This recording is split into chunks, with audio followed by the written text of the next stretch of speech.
तारीफ करो फिर से परमेश्वर की। कितनी बार पतरस ने इनकार किया था परमेश्वर का, और कितनी बार प्रभु यीशु मसीह ने पूछा था कि पतरस तुम मुझसे प्रेम करता है, और कितने हजार थे जो पहले दिन बचाए गए थे पतरस के प्रचार के? कितने? 3000। जब शैतान ने पतरस को शर्मिंदा कर दिया था, कैसे? परमेश्वर का इनकार करवा के, हाँ या ना। शैतान ने क्या किया पतरस को? बोलो, शर्मिंदा किया कि नहीं किया? हाँ या ना? जब शैतान ने शर्मिंदा किया तो लिखा, परमेश्वर उसके सामने प्रकट होकर बोलते हैं कि पतरस क्या तुम मुझसे प्यार करता है? पतरस ने कहा हाँ। परमेश्वर ने कहा जाओ मेरे मेमनों को चरा। मेरे मेमनों को फिर पूछा, प्यार करता है? हाँ। प्यार करता है? हाँ। कितनी बार? 3 बार। क्यों? क्योंकि जो शैतान ये कह रहा था कि पतरस ने तेरा 3 बार इनकार कर दिया, परमेश्वर उसी शैतान को बोले थे, शैतान अब पतरस ने 3 बार मुझसे कहा कि मैं तुझसे प्यार करता हूं। इसे कहने का मतलब ये है, शैतान कुछ भी करे, परमेश्वर आपके साथ है वकील की तरह। और आप जानते हैं क्यों? पहले दिन जब पतरस ने प्रचार किया तो 3000 व्यक्ति बचाए गए, क्योंकि परमेश्वर शैतान को बता रहे थे कि एक बार बोल के बदले कि मैं तुझसे प्यार करता, मैंने इसे 1000 रूहें दी। अब पतरस अपनी शर्मिंदगी को भूल चुका था कि मैंने 3 बार इनकार किया, क्योंकि परमेश्वर ने सिर्फ आशीष को उसके सामने रख दिया था। आज आपकी आशीष का दिन है यीशु मसीह के नाम में। कितने इस बात को समझ रहे हैं? कुछ लोगों को शैतान जब गिराता है, परमेश्वर आपको खड़ा करेंगे अगर आप सीरियस है, अगर आप मानते हैं आपने गलती की। कुछ लोग मानते नहीं उन्होंने गलती की। बाइबल में लिखा, अगर आप विश्वास योग्य तरीके से जाते हैं परमेश्वर के पास और बोलते परमेश्वर मैंने गुनाह किया, लिखा फिर वो आपको खड़ा करने की ताकत रखता है। हाँ या ना? आज का वचन मैं चाहता हूं आप ध्यान से सुने। सब जन अपनी बाइबल को खोलेंगे। मत्ती उसका 2रा अध्याय है, उसकी 1 आयत से मैं पढ़ूंगा। हेरोदेस राजा के दिनों में जब यहूदिया के बैतलहम में यीशु मसीह का जन्म हुआ तो पूरब से कई ज्योतिषी यरूशलेम में आकर पूछने लगे, यहूदिया का राजा जिसका जन्म हुआ है वो कहाँ है? क्योंकि पूरब में हमने उसका तारा देखा है, उसको प्रणाम करने के लिए आए हैं। ये सुनकर हेरोदेस राजा उसके साथ पूरा यरूशलेम घबरा गया। तब उसने लोगों के सब प्रधान याजकों शास्त्रियों को इकट्ठा करके पूछा, मसीह का जन्म कहाँ होना चाहिए? उन्होंने कहा यहूदिया के बैतलहम में। 7 आयत में लिखा, तब हेरोदेस ने जोशियों को चुपके से बुला के पूछा कि तारा ठीक किस समय दिखाई दिया था? उन्होंने ये कहकर उन्हें बैतलहम भेजा, जाओ और उस बालक के विषय में ठीक मालूम करोगे, जब वह मिल जाए तो मुझे समाचार दूंगा कि मैं भी आकर उसको प्रणाम कर सकूं। 9 आयत में लिखा, वह राजा की बात सुनकर चले गए और जो तारा उन्होंने पूरब में देखा था उसके आगे आगे वह चला और जहां बालक था उस जगह के ऊपर पहुंच कर ठहर गया। सब बोलो आमीन। मैं फिर से आपको पार्ट 2 में जा रहा हूं, क्योंकि पार्ट 1 मैंने थर्सडे सुना दिया, आप उसको सुन सकते हैं नेट से या रोज की रोटी या कैसे भी। लेकिन मैं चाहता हूं फिर से मैंने वचन पढ़ा ताकि आप इस वचन पे ध्यान दें। लिखा, जब जोशियों को पता चला कि पूरब में एक तारा हमने देखा यीशु मसीह का, वो उसका पीछा करते जब हेरोदेस यहूदिया में गए, जब उस जगह पे गए जहां राजा था यरूशलेम में, तो लिखा कि जैसे वो राजा के घर में एंटर करते हैं वो तारा गायब हो जाता है। वो राजा पूछता है वो तारा कहां गया? कहते हैं हमने पूर्व में तारा देखा। जैसे लिखा वो घर से फिर निकलते हैं, वो तारा उनको नजर आना शुरू। मैंने वो पहले बताया था, अगर आप मसीह में आपका तारा लोग देख पाएंगे लेकिन कब पकड़ नहीं पाएंगे, आपको डाउन नहीं कर पाएंगे यीशु मसीह के नाम में। अब मेरी बात सुनो ध्यान से, क्योंकि परमेश्वर की पावर जो है वो महासामर्थी है। हाँ या ना? अगर आप कहां ऊंचे हैं तो ये पावर आपकी लाइफ में काम करेगी। सच कह रहा हूं मैं, आमीन। लेकिन बाइबल में लिखा, परमेश्वर ने जैसे ही लिखा वचन में कि जैसे वो उस घर से निकलते हैं वो तारा फिर से नजर आना शुरू होता। पहले वो तारा क्या होता था? गायब हो गया था। लेकिन जैसे वो घर से निकले तारा फिर नजर आना शुरू हुआ। मैंने अपने लोगों को बताया, बहुत दिनों से मैं बता रहा हूं, शारीरिक पोजीशन का सही होना बहुत जरूरी, हाँ या ना। कौन सी शारीरिक पोजीशन? कि जहां परमेश्वर ने आपको ठहराया उस जगह पे रहना आशीष को लेने के लिए बहुत जरूरी है। हालेलुया। अगर आप एलीशा की लाइफ को फिर से देखें तो परमेश्वर ने ठाना था कि मैं एलीशा को जो दुगना मसा दूंगा वो यरदन में दूंगा, और यरदन वो जगह थी जहां पे, यरदन का मतलब है वो विश्वासी जो मर रहे हैं या मर चुके हैं या नीचे जा चुके हैं या डाउन जा चुके हैं। और लिखा है जब वो यरदन में गए और एलिया ने कहा कि जा, चला जा वापिस, मुझे तेरी जरूरत नहीं। एलीशा ने कहा तेरी शपथ, परमेश्वर की शपथ, मैं तुझे छोड़ूंगा नहीं। और जैसे लिखा वो यरदन में पहुंचते हैं, परमेश्वर का आत्मा उन्हें उठा लेता है। पर यरदन में जो बाकी चेले थे वो आके एलीशा और एलिया से नहीं मिलते, बल्कि दूर से उन्हें देखते हैं। कितनों ने स्टोरी पढ़ी है, मैं आपको पूरी नहीं बताऊंगा लेकिन थोड़ी बताऊंगा, घर जाके पढ़। कितने मेरी बात को समझ रहे हैं? आप जानते हैं क्यों? क्योंकि परमेश्वर ये चाहते थे कि जो व्यक्ति मैंने खड़ा करना है, जो मेरे वचन पे चल चुके हैं, जिसको मैंने अब सामर्थ्य देनी है, वो उन लोगों के सामने मैं दूं जो मेरे वचन पे पूरी तरह से खड़े नहीं। हर जगह पे अगर आप बेतेल में देखें, यरीहो में देखें, चेले आके एलीशा से मिलके बोलते तेरे गुरु ने आज चल जाना ऊपर, तेरे स्वामी ने आज जीवित चढ़ जाना है, वो बोलता चुप रहो। लेकिन यरदन में उसे आके कोई नहीं बोलता, क्योंकि यरदन वो जगह है जहां पर विश्वासी मर चुके हैं, नीचे जा चुके हैं। उन्हें वो दूर से देख रहे हैं सेवकाई क्या कर रही है, दूर से देख रहे परमेश्वर क्या कर रहा है, लेकिन उसके पास नहीं जा रहे। कितने मेरी बात को समझ रहे हैं? और परमेश्वर ने वहीं पे उन लोगों को, एलीशा को मसा देने का फैसला किया। आप जानते हैं जैसे ही आपकी शारीरिक पोजीशन गलत होती, परमेश्वर का वो प्लान आपकी लाइफ से हट जाता है। ये सीरियस बात बोल रहा हूं। आप हर एक जगह के लिए नहीं चुने गए। आप जानते हैं कई लोगों को मैंने ताजमहल घूमते देखा है। कितने मेरी बात समझ रहे हैं? अगर आप मुझे पूछेंगे मैं वहां पे कभी घूमने नहीं जाऊंगा।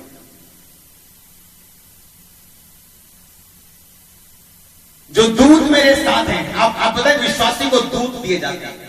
क्या दिए जाते हैं? हर विश्वासी को दूत दिए जाते हैं। बाइबल बताती है, आप एक बात को ध्यान रखो।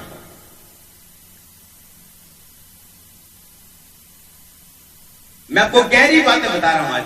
आपको पता है जब हम बोलते हैं कि ये बहन चंगी हो रही, ये प्रोफेसी नहीं है। ये क्या है? ये आत्मा का दूसरा वरदान है जिसका नाम है ज्ञान का वरदान। हमें ऐसा लगता है कि ज्ञान का वरदान ये है कि व्यक्ति के पास बहुत ज्ञान होगा। वो ज्ञान नहीं। बाइबल बताती है ऐसा ज्ञान जिसे एक मनुष्य अपनी ताकत से ना तो ले सकता है। मान लो मैं बोलूं, आप बोलेंगे ज्ञान का वरदान है इसके पास। कैसे? ये बाइबल को बड़ी अच्छी तरह से जानता है क्योंकि इसने बड़ी अच्छी बाइबल स्टडी की है 10 साल। इसका मतलब वो वरदान फिर वरदान नहीं है, वो तो उसकी अपनी ताकत है। कितने मेरी बात को समझ रहे हैं? वो तो उसकी अपनी बाइबल स्टडी है 10 साल की। पर जो लिखा वरदान जो पवित्र आत्मा देता है वो वरदान है ज्ञान का, कि मुझे पता कि आज कौन सा रोगी चंगा हो रहा है, कहां परमेश्वर आपको छू रहे हैं, कौन से परिवार को छू रहे हैं, कहां परमेश्वर किस हिस्से में काम कर रहे हैं। ये प्रोफेसी नहीं है, ये क्या है? ज्ञान का वरदान है। जब मैं प्रोफेसी करता हूं, मैं बोल के करता हूं, ये एक प्रोफेसी। कितने मेरी बात को समझ रहे हैं? मैं आपको सच कह रहा हूं, जब मेरे आत्मिक पिता यहां पे आएंगे, आप जिंदगी में पहली बार प्रॉफिट देखेंगे। मैं आपको सही कह रहा हूं, आप फर्स्ट टाइम लाइफ में प्रॉफिट देखेंगे। प्रॉफिट होता कैसे? आपने खाया क्या है, आपके बच्चे कितने, आपके दादा का नाम अगर आपको ना पता होगा, हम आपको स्टेज पे बताएंगे। हालेलुया। मैं आपको सच कह रहा हूं, आप फर्स्ट टाइम अपनी लाइफ में प्रॉफिट देखेंगे। मैं एक्साइटेड हूं उनके आने के लिए, प्रेयर कर रहा हूं, आप भी करना। आमीन। मैं आपको बता रहा हूं कि नॉलेज जो है, जो वचन का वरदान है, जो ज्ञान का वरदान है, वो आपको फ्री करते हैं। लेकिन हमें ये समझने की जरूरत है, जैसे ही बाइबल में लिखा वो उस घर में पहुंचे, तारा गायब हो गया। आप विश्वास करो, आपको दूत दिए जाते हैं। आप जानते हैं एक बात को, जब प्रोफेटिक परमेश्वर किसी को वरदान देता है, वो परमेश्वर का आत्मा नहीं बात करता। जो प्रोफेसी है वो एंजल्स बात करते हैं, दूत बात करते हैं। कितने मेरी बात को समझ रहे हैं? कौन बात करता है? आप जानते हैं जब आप रास्ते में जाते हैं, आपको जब एक्सीडेंट, पिछले हफ्ते गवाही सुनी थी कि रास्ते में गए, एक्सीडेंट हो गया, पूरी कार कचर पचर हो गई, रिम बिंगा टेढ़ा हो गया, लेकिन व्यक्ति को कुछ नहीं हुआ। कारण क्या था? दूत उसके, परमेश्वर ने कहा जा तू जाएगा, मैं तेरे साथ क्या भेजूंगा? दूत भेजूंगा। अब प्रॉब्लम क्या है? आप जब जाएंगे, जब परमेश्वर आपको सेवकाई में बढ़ाता है, वो क्या करता है? एक्चुअली वो दूतों की संख्या आपको बढ़ाता है, बड़े दूत आपको देता है। दूतों में भी स्टैंडर्ड है, हवलदार, डीएसपी, एसएसपी, डी। कितने मेरी बात को समझ रहे हैं? दूत भी छोटे से बड़े और बड़े। और जैसे जैसे आप वफादारी में बढ़ते हैं, परमेश्वर आपके दूतों की संख्या को आपकी लाइफ में बढ़ाना शुरू करते हैं। अब प्रॉब्लम कहां पे है? जब विश्वासी को नॉलेज नहीं है। आज एक बहन मेरे पास आई थोड़े दिन पहले, उसका हस्बैंड उसके साथ था। Funny people. मेरा घर वाला पसंद नहीं गा, मेरे तो 16 साल बड़ा, मैं बिल्कुल मैनू पसंद नहीं गा, मैनू घुमान नहीं लेके जाता, मैनू ओदे मुंह ते कही जावे सारा।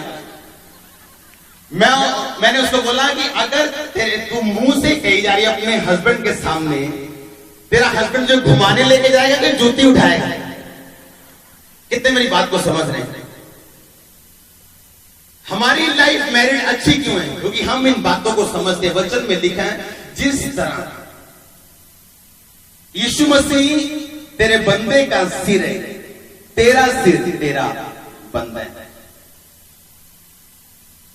गर्दन जितनी मर्जी लंबी हो जाए, सिर के बिना कहीं नहीं जाता। हाँ या ना? मैनू पसंद नहीं गा, मैनू पसंद नहीं गा, मैनू घुमाउण नहीं लेके जाता, मैनू पुछदा नहीं गा। वो 50 साल का, वो 35 साल का। बंदे ने पूछा, मैं जी अपनी उम्र के हिसाब में चलता। मैं कहता तेन वाइफ की उम्र के हिसाब में चलना चाहिए। कितने मेरी बात को समझ रहे हैं?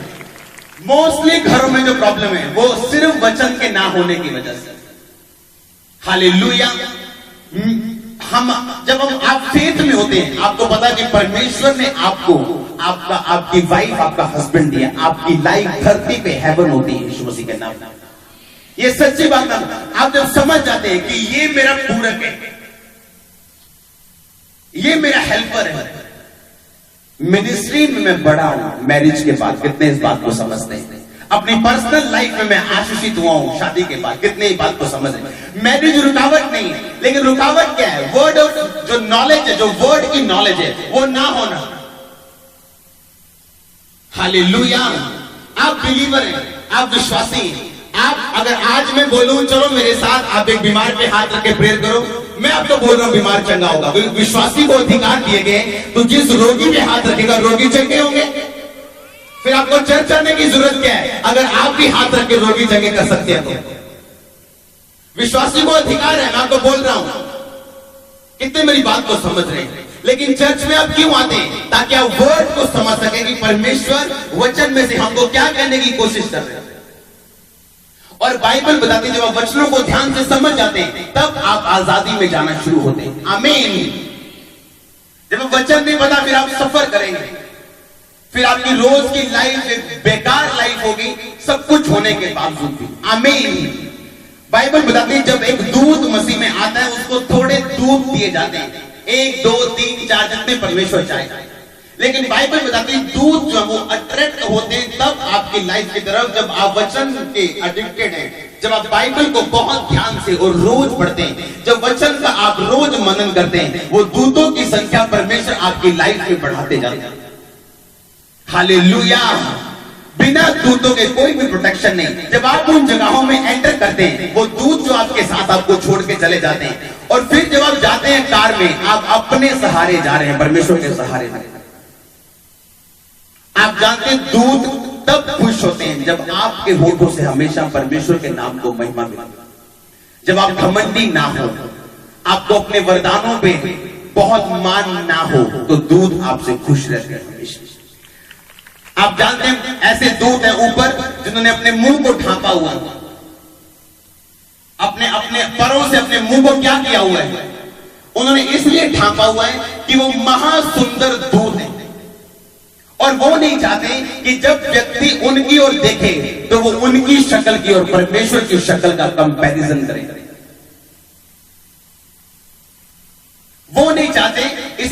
दूत अपने अपने अपने मुंह को ढांक के रखते परों से, कि वो नहीं चाहते कि जब लोग उनकी ओर देखें तो वो लोग ये बोले कि ये दूत तो परमेश्वर के जैसा लगता है। वो नहीं चाहते अपना कंपैरिजन परमेश्वर के साथ करना, वो इतने नम्र दूत हैं। कितने मेरी बात को समझ रहे हैं? मैं आपको डीप चीजें बता रहा हूं, बताओ या ना बताओ? चलेगा ना? ये चीजें आपके लिए जरूरी। आपकी जब लोकेशन खराब होगी, आपकी जब शारीरिक लोकेशन वचन के मुताबिक गलत हो जाएगी, दूध आपको छोड़ के चले जाएंगे। फिर आप बोलेंगे एक्सीडेंट हुआ और डेथ हो गई, फिर आप बोलेंगे ये हो गया वो हो गया, परमेश्वर कहां था, वचन कहां था? आप नहीं जानते जहां कहीं ऐसे प्लेसेस जहां विजिट करते हैं घूमने के नाम पे, वो आपकी स्पिरिट के लिए कैंसर से भी बड़ी बीमारी है। हालेलुया। आप हर जगह नहीं जा सकते। हालेलुया। मैंने कहा हर जगह नहीं जा सकते। अगर आप चाहते हैं कि वो तारा गायब ना हो, वो प्रेजेंस गायब ना हो, हजूरी आपकी जिंदगी में परमेश्वर की गायब ना हो, अकेले चलना चाहते हो कि परमेश्वर के साथ चलना चाहते हो? बताओ। अपने बिजनेस में दूध देखना चाहते हो, अपने घराने में अपनी सेवकाई में देखना चाहते हो, या अकेले चलना चाहते हो? दूतों के साथ आपको चलना पड़ेगा। उसने लिखा, उसने ये लिखा मैं अपनी आत्मा को भेजूंगा, मैं अपने दूतों को भेजूंगा। छोटा छोटा काम करने उसकी आत्मा क्यों आएगी? उसके दूत आएंगे काम करने के लिए, आपके पांव को ठेस से बचाने के लिए। हालेलुया। आप इसीलिए देखते हैं जब एक व्यक्ति की जिंदगी में वो परमेश्वर से वफादार रहना शुरू होते हैं, क्योंकि दूत आपको आपके रिस्पॉन्स को बहुत अच्छी तरह से देखते हैं। दूत खुश हुआ था जब मरियम ने कहा था कि मुझे तेरे वचन के अनुसार हो, मुझे परमेश्वर के वचन के अनुसार हो। जब एक दूत देखता है कि हाँ ये वचन पे खड़ा है, वो उसके साथ रहता है, वो जेलसी भरा दूत है। शैतान को आपके पास फटकने नहीं देगा। मैं आपको बता रहा हूं, अगर आप ये बात समझ जाएं कि हर वक्त मेरे साथ दूत है परमेश्वर के। प्रॉब्लम कहां पे है? सिर्फ आपका जो शारीरिक लोकेशन है, आपका जो वचन, आपके वचन पे खड़े रहने वाला जो जीवन है, वो मजबूत होना चाहिए। हालेलुया। कितने इन बातों को समझ रहे हैं?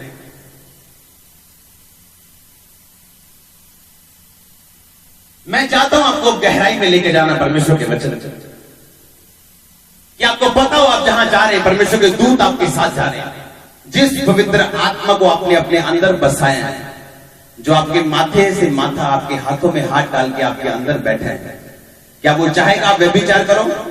फिर वो आपके अंदर रहेगा? वो चोरी करने के वक्त उन जिन हाथों को आप इस्तेमाल करोगे, क्या वो आपके अंदर रहेगा? फिर कितने मेरी बातों को समझ रहे हैं? आपको वचन के ऊपर खड़े रहने की आदत डालनी। दूत आकर्षित होते हैं आपकी लाइफ की तरफ जब आप वचन पे चलना शुरू करते हैं। वो संख्या बढ़ती जाती, जैसे जैसे दूतों की संख्या बढ़ती जाती, अनुग्रह आपकी लाइफ पे बढ़ता जाता है, ग्रेस बढ़ती जाती है, सेवकाई बढ़ती जाती, जो कुछ आपके साथ है वो बढ़ता जाता है, क्योंकि दूत आपके, परमेश्वर आपके साथ रहता है हमेशा। आज 90% प्रॉब्लम शैतान की वजह से नहीं, ज्ञान ना होने की वजह से। आज लोग, मैं आपको फिर बता रहा हूं, शैतान को ज्यादा सोचते हैं। कोई भी नया व्यक्ति प्रेयर करेगा वो खेलेंगे, क्यों? क्योंकि उनको बताया गया कि दुष्ट आत्मा के कारण ये सब कुछ। हन्ना को दुष्ट आत्मा थी, बताओ? नहीं, आप बात नहीं कर रहे, पीछे बोलो हाँ या ना। दुष्ट आत्मा थी हन्ना को, तब बेटा नहीं हो रहा, तब बच्चा नहीं हो रहा ना, है? क्या था उसको? किसने बंद किया था उसकी कोख को? परमेश्वर ऐसे काम करता है? बाइबल में क्या लिखा है? बोलो। कहता यहोवा ने उसकी कोख को क्या कर दिया था?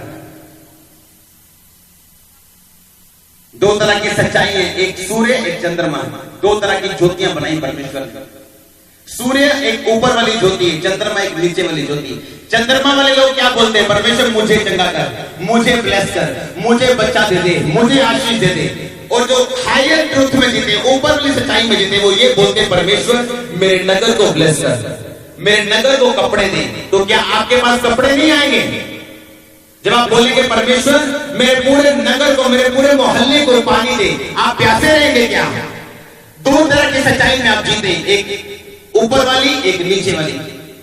परमेश्वर मुझे चंगा कर, मुझे चंगा कर, मुझे बच्चा दे दे। मेरी सौतन चढ़ाती, सासू चढ़ाती, सास चढ़ाती, ये चढ़ाता है, वो चढ़ाता है। लेकिन एक व्यक्ति जब हन्ना ने ये सोच लिया कि मैं नीचे वाली सच्चाई में आजाद नहीं हो रही हूँ, उसने ऊपर वाली सच्चाई पकड़ी, परमेश्वर अगर तू मुझे दे ये बच्चा मैं तुझे दे दूंगी। और उसके और भी हुए 1 2 3 4 5। कितने मेरी बात को समझ रहे हैं?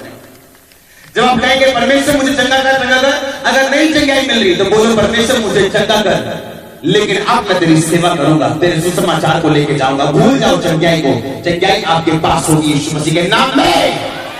ये आपकी मर्जी, आप किस सच्चाई में जीना चाहते हैं? एक ऊपर की सच्चाई है, एक नीचे सच्चाई है। एक ज्योति है जो कम चमकती, एक ज्योति है जो ज्यादा चमकती। आप कौन सी ज्योति में जीना चाहते हैं? आप किस तरह से परमेश्वर को बताना चाहते हैं? हालेलुया। एक व्यक्ति जो मांग रहा है परमेश्वर मुझे बिजनेस दे। एक बहन की गवाही मुझे बहुत अच्छी लगी। उसने कहा मैं प्रेयर रूम बनाना चाहती थी, प्रेयर रूम, मुझे परमेश्वर प्रेयर रूम चाहिए। कहती प्रेयर रूम बनाते बनाते 3 मंजिली कोठी बनाती मैंने। आपकी इंटेंशंस क्या है? आपका मोटिव क्या है? मांगने का तरीका क्या है? कुछ लोग एक घर मांग रहे, मैंने लोगों को देखा, सेवकों को देखा 2 मरले का घर लेने के लिए स्ट्रगल करते हुए। मैंने तो बोला कि आप सेवकाई की ओर ध्यान क्यों नहीं देते हैं? आप प्रभु की ओर ध्यान क्यों नहीं? छोड़ो घर को, परमेश्वर के घर की ओर देखो। देखो मेरे परमेश्वर आपको क्या देते हैं।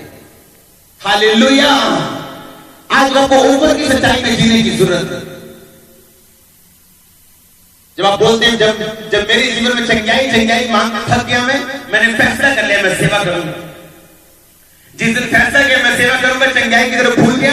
चंगाई ऐसे मिली आप सोच भी नहीं सकते, सेकंड में, घंटों में, जिसके लिए मैंने सालों वेट की, सालों इंतजार किया।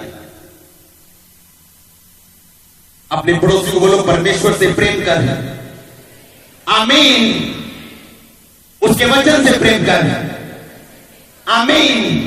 कितने इस वचन को समझ रहे हैं? सच में अपने हाथों को उठा।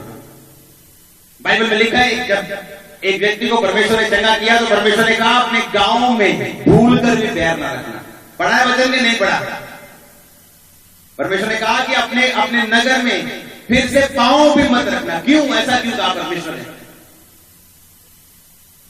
आप जानते हैं कुछ मोहल्ले ऐसे हैं, कुछ नगर ऐसे जहां से आप निकले हो, जहां पे आप शराब पीते थे, गंदे काम करते थे। परमेश्वर ने कहा वहां पे वापिस मत जाओ, ये सोच के कि आप मजबूत हैं। कितने मेरी बात को समझ रहे हैं? उन दोस्तों के पास मत जाओ, ये सोच के कि आप मजबूत हैं। परमेश्वर ने कहा तुम्हें पांव भी वहां पे नहीं रखना है। हालेलुया। परमेश्वर ने कहा चला जा और उस गांव में, उस नगर में पांव भी मत रखना। मैं आज भी जानता हूं जिस घराने से, जिस नगर, जिस मोहल्ले से मैं निकला हूं, जिन दोस्तों के साथ मेरा उठना बैठना, परमेश्वर ने कहा था वहां पे जाना ही नहीं है। अपनी चौकसी रखनी है, आमीन। जो परमेश्वर ने आपको दिया उसे बचा के, उसे बना के रखो, आमीन।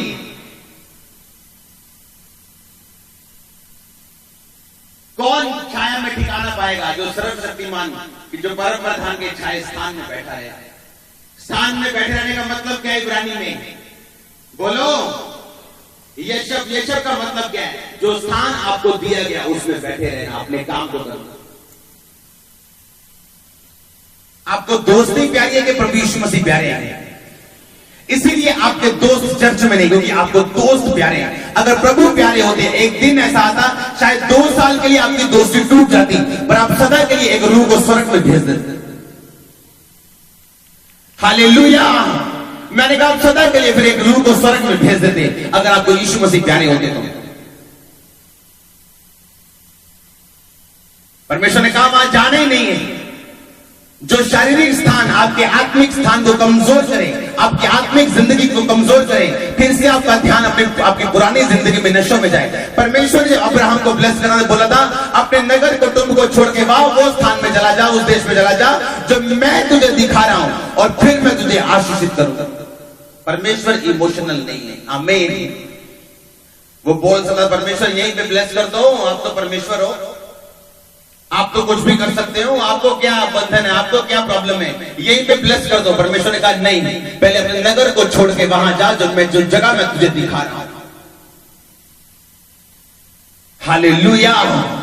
जो जगह मैं तुम्हें दे रहा हूं, परमेश्वर ने कहा वहां जा और मैं तुझे आशीषित करूंगा। जब एक कुम्हार घड़े को बनाता है, वो उस मिट्टी से उसे अलग करता है कि उसी ग्राउंड में घड़ा बना देता है, कि उसी जमीन में घड़ा बनाता है, वो जिस जमीन से मिट्टी निकालता है, कि अलग करता है उसे। बोलो, अलग करता है कि नहीं करता? साफ करता है कि नहीं करता? वट्टे निकालता है, रोटी निकालता है कि नहीं निकालता? गंदगी निकालता है कि नहीं निकालता? पानी से बपतिस्मा देता है कि नहीं देता? हालेलुया। बिना गीला किए बना सकते हो क्या उसे? बपतिस्मा लिए बिना क्या चल सकते हो परमेश्वर में? सोचते हो नशा छोड़ दूं फिर बपतिस्मा लूंगा? ऐसा क्या करोगे जो परमेश्वर को बताओगे मैं साफ होके आया हूं? परमेश्वर के पास आओ, बोलो परमेश्वर मुझे साफ कर। ये ना बोलो साफ होके बपतिस्मा दूंगा। आप परमेश्वर को बोल रहे हो मैं साफ होके आपके पास आया था। बपतिस्मा ले लो, ले लो। साफ वो करेगा तो यीशु मसीह के नाम में। जब कुम्हार घड़े के लिए मिट्टी निकालता है ना जमीन में से, पहले वो अलग होती, जमीन वही की वही है बाकी मिट्टी के साथ, लेकिन जिस मिट्टी को परमेश्वर ने बनाना है वो उसे अलग करते हैं। उस मिट्टी को अलग करके साफ करते हैं, उसे छानते हैं, उसे महीन करते हैं, उसमें से रोटी बट्टे निकालते हैं, उसको पानी देता है, उसको बपतिस्मा देता है, फिर उसे रखते हैं, फिर उसे सुखाते हैं, फिर घड़ा बनता है। ऐसा है मसीह जीवन। आमीन। जब घड़े को सूखने के लिए उस दीवार पे लगाया जाता है ना ऊपर धूप में, तो घड़ा बोलता है मैं क्यों आया यहाँ पे? परमेश्वर ने मुझे सूखने के लिए डाल दिया, धूप में डाल दिया। लेकिन घड़ा ये भी जानता है कि जब सूखने के बाद मैं तैयार होगा तो मेरी डिमांड होगी इस मिट्टी की नहीं। हालेलुया।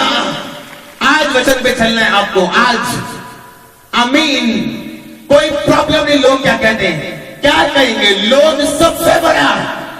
सबसे बड़ा रोग क्या है? लोग क्या कहेंगे? इसका मतलब ये नहीं आप नशे करो और बोलो और लोग क्या कहेंगे कोई परवाह नहीं। नहीं नहीं नहीं, मैं आपको ये बात नहीं बोल रहा हूं। यीशु मसीह के नाम में अगर लोग आपको बोले, मैं ये बात आपको बोल रहा हूं। जब घड़े को निकालते उसमें से अशुद्धियां दूर की जाती हैं, उसमें से सिर्फ मिट्टी को उसको छाना जाता है। जब परमेश्वर आपको दुनिया से निकाल लेता है, फिर सवाल जवाब मत करो कि परमेश्वर दर्द क्यों हो रही है, प्रॉब्लम क्यों हो रही है, विरोध क्यों हो रहा है। आप जानते हैं परमेश्वर ने मुझे इस चर्च में 4000 चेयर्स बढ़ाने के लिए बोला, और परमेश्वर ने कहा मैं 4000 और व्यक्ति भेज रहा हूं चर्च में 1 महीने के अंदर।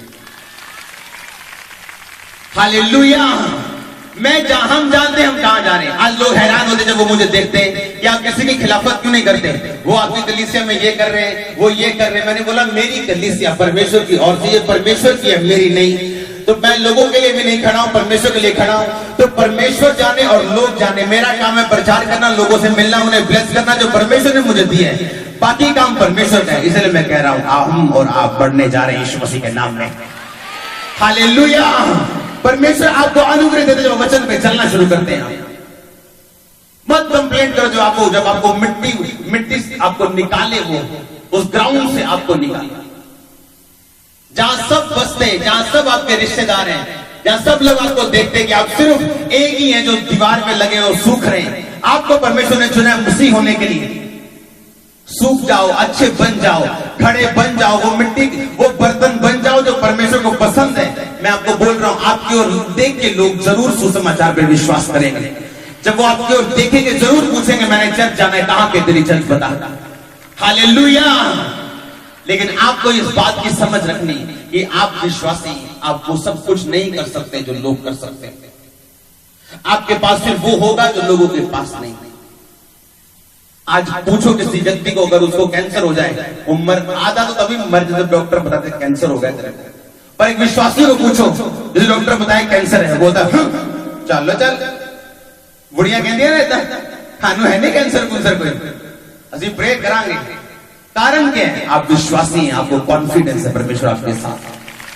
आपको कॉन्फिडेंस है कि विश्वासी 7 बार के लिए फिर खड़ा हो सकता है, धर्मी 7 बार के लिए परमेश्वर से फिर खड़ा करेंगे। आप जानते हैं आपकी लाइफ में जो हो रहा है वो गवाही पैदा करने के लिए हो रहा है, लेकिन अविश्वासी नहीं जानता क्योंकि वो हर जगह जाना उसको पसंद है, आपको नहीं, मुझको नहीं। आमीन।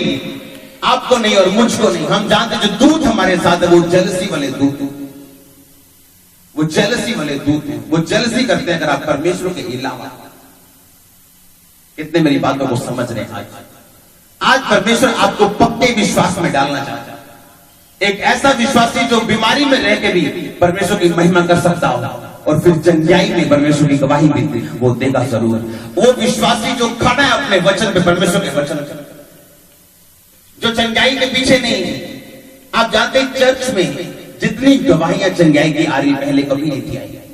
क्रिपल्स लोग चल रहे हैं, सब लोग देख रहे हैं, गवाहियां दे रहे हैं, लेकिन वर्ड डीप होता जा रहा है। और ये मेरे लिए ब्लेसिंग का कारण है और आपके लिए भी, कि जब आप समझ जाए कि हाँ मेरे साथ दूतों की प्रेजेंस है। और ऐसी जगह जहां बाइबल में लिखा नहीं जाना, अगर मैं वहां जाऊंगा तो मैं अकेला जा रहा हूं, फिर जाने के लिए सोचना कि मैं अकेला हूं, परमेश्वर मेरे साथ नहीं।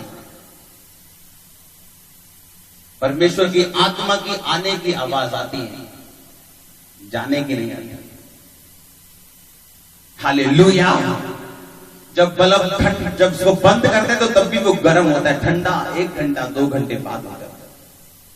अपने हाथों को उठाओ, फिर से एक वायदा करो परमेश्वर के साथ, अगर तूने मुझे परमेश्वर इस मिट्टी से अलग किया बर्तन बनाने के लिए, तो मैं उस प्रोसीजर से, उस तैयारी से निकलने के लिए तैयार हूं। परमेश्वर के वचनों को सुनने के लिए हमारे चैनल को सब्सक्राइब कीजिए और हमारी लेटेस्ट वीडियो सबसे पहले देखने के लिए बेल आइकन को प्रेस कीजिए।